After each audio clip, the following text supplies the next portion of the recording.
Here, the Premed productivity expert, and I'm on my dinner break right now at the hospital, and I thought I would talk to you guys about the shenanigans of one diva neurosurgeon. And I think it's an important lesson for you guys to learn as premeds, because so often premeds come to me and they wonder why they're not getting opportunities, why people don't come to them and ask them to be on things and give them leadership.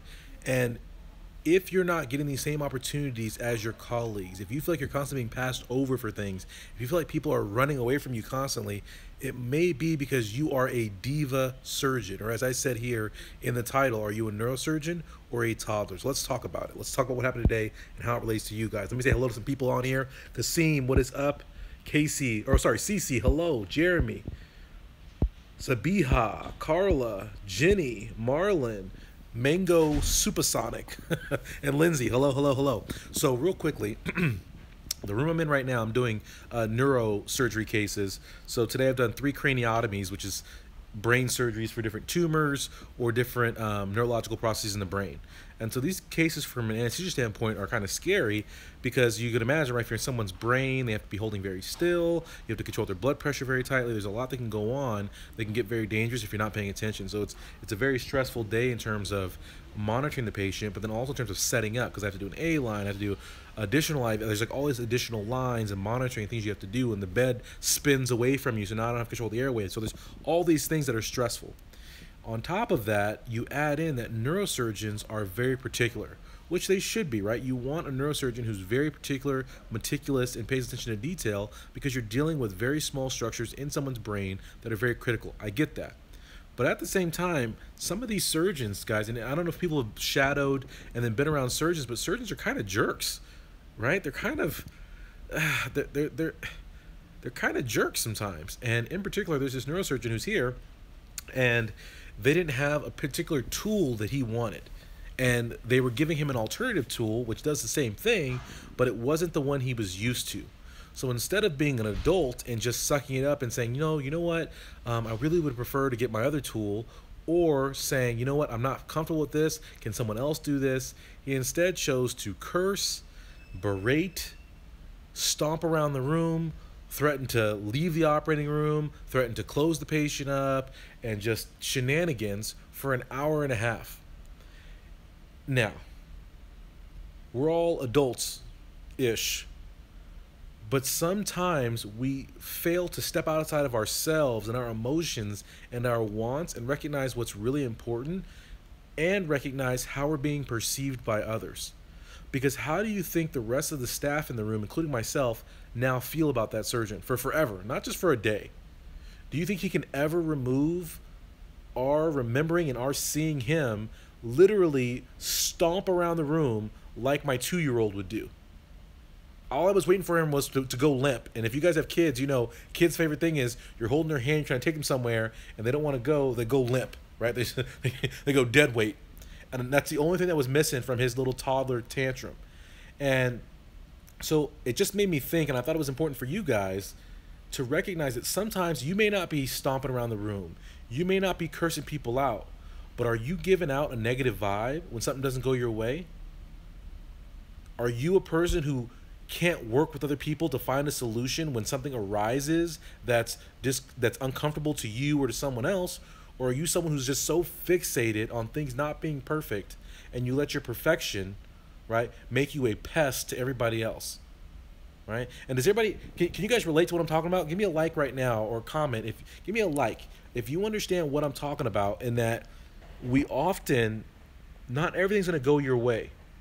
My question to you is, are there times that you don't respond as well as you could? Do you sometimes get caught up in the emotion situation and you let that snowball into something else where you're not putting your best foot forward and you're putting yourself in a position to look bad? And I often talk about medical student stories, because that's what I'm exposed to now, is medical students acting a fool, where they don't recognize that I see you acting a fool. I see you and your foul attitude. I see you cutting corners. How many of you guys don't necessarily recognize that people are watching you, but in your research, you're like, oh, nobody's watching. I know I'm supposed to be here till 3, but I've got homework and studying to do. If I slipped out of here at 2:15, nobody would notice, and you leave. Or you stay till 3, but you don't clean up your lab station. You leave it a mess and say, oh, I'll get it next time. How many of you guys, right? It's so easy to do that, to cut corners and let how we feel, how tired we are, how bored we are, how whatever get the best of us, as opposed to going beyond our emotions and doing what's right and putting our best foot forward. And so frequently for you guys, right? In extracurriculars, people always wonder, oh, I want to get a great letter of recommendation. I want to get that. And if you guys are in extracurricular and you're not trying to get a letter of recommendation, then you're slipping. Because one of the most important things you can do for your medical school application is to get a letter of recommendation from every single activity you're involved in. It gives you options at the end of the day in which letter of recommendation you're going to use. And then also, you never know which activity is going to be your most meaningful activity. And if something is your most meaningful activity, you should have a letter of recommendation from it. Well, how many of you guys, or you guys know other people who have asked for letters of recommendation and said, hey, can you write me a strong letter of recommendation? The person's like, no, I really can't. And they wonder, well, why can't the person write me a strong letter of recommendation? Why can't they talk about me glowingly? Because they saw you sulk. They saw you cut the corner. They saw you not paying attention to detail. They saw you not putting others first. So how can you expect them to lie for you and ruin their credibility on letter of recommendation? And this happens to me sometimes, where there's students I'll work with and I care about and I love dearly. I care about all kinds of students, and even students who are bad students. I still love you guys. And you get on my nerves, right? You disgust me sometimes, but I still love you. But at the end of the day, don't ask me if you've been a mediocre person, and I've seen you be a mediocre person. Don't ask me to write about you being extraordinary and great, because that ruins my rep, right? Then my letters of recommendation aren't worth anything. So anyway, my point to you guys is, check yourselves. I know it's easy. I know it's easy. Oh, I'm so steaming mad. I'm so angry. I'm so tired. I'm so stressed. It's easy, right, to chip at people. Oh, chirp. How many of you guys get stressed and you start snipping at your partner? And I'm guilty of this sometimes, right? Where my wife isn't doing anything wrong, but I'm stressed out because I've been in hospital, 3 people died, or I was in a crash situation, blood was spraying. Like, that stuff is hard to come down from, and she's the first person I see after that. So sometimes I do a terrible job of controlling my emotions, and I try to work on that. But how many of you guys also let your emotions get the best of you and take you down in situations where you mess up opportunities, you burn bridges? Because I'll never unsee what I saw about that surgeon. When people ask me about him, I'll say, that guy's a straight up class 1 a-hole. He's an a-hole. If you have to work with him, good luck. Your day's going to be rough. And he may have just been having a rough day. But that was completely inappropriate. And so I encourage you guys to always keep your head on a swivel and be aware. And this is particularly important. We're going to sidetrack here for a second. But for you guys who are in your application season, you're going on interviews, they'll tell you, right, oh, this doesn't count. I'm not evaluating for the interview. But at the same time, if you go and you say something crazy, or like, oh, man, this school sucks, people hear that, they remember that, and they'll take that back to the committee on you.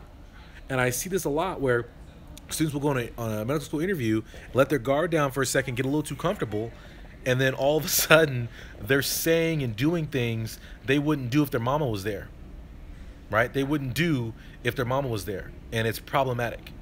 So be aware of your surroundings at all times. That's the end of it. There was a good question there. Someone talked about controlling your emotions. So what are some strategies we can do to control our emotions? I think the number one thing you can do is to practice controlling your emotions when you're not in the height of the moment, right? And we talked a couple weeks ago on my Facebook page about mindfulness and meditation. If you don't meditate, get it together, guys. It's 2017. You got to be meditating. You got to be getting your mind. It's mental fitness. Like you go and lift weights for the one day you might have to lift a truck, right? You got to lift weights with your mind. You got to train your mind to be strong and ready and centered, right? The other thing is not even just meditation, but just stillness.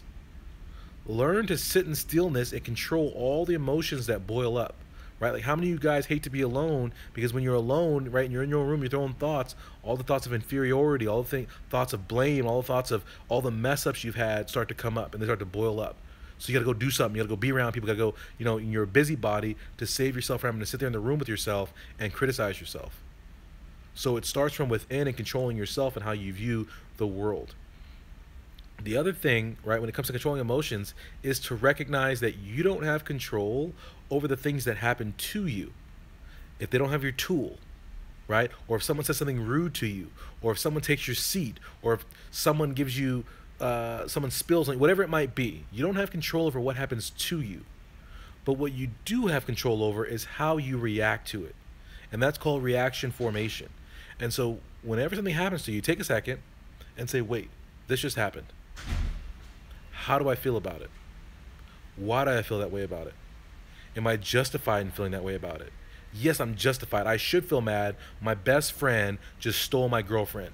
This is an awful, terrible, no good day. That guy's a terrible scoundrel, and I want to kill him. That's what we think. But then take a second back and ask yourself, wait, I want to kill him, but what do I have to gain from killing him? Is that really going to get my girlfriend back? Or is that just going to get me into more trouble and more of a situation and make her feel better because I'm upset because I lost her?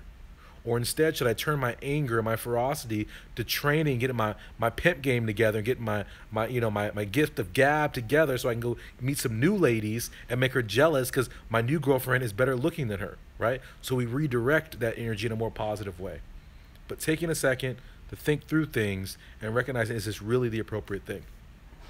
All right, guys, so that's just me real quickly. I gotta get back to work because it's been 11 minutes and my break is only 15 minutes. It's like prison around here, guys. It's crazy. Who knows what time I'm getting out of this hospital tonight. But I encourage you guys, just think about that in your own lives, right? And think about situations where you didn't act right and it messed you up for a long, long term. And think about other people. That's probably more relevant. And remember, website, www.premedproductivity.com, courses on there. And then someone just asked me about, they emailed me, I never got back to them. So I'm currently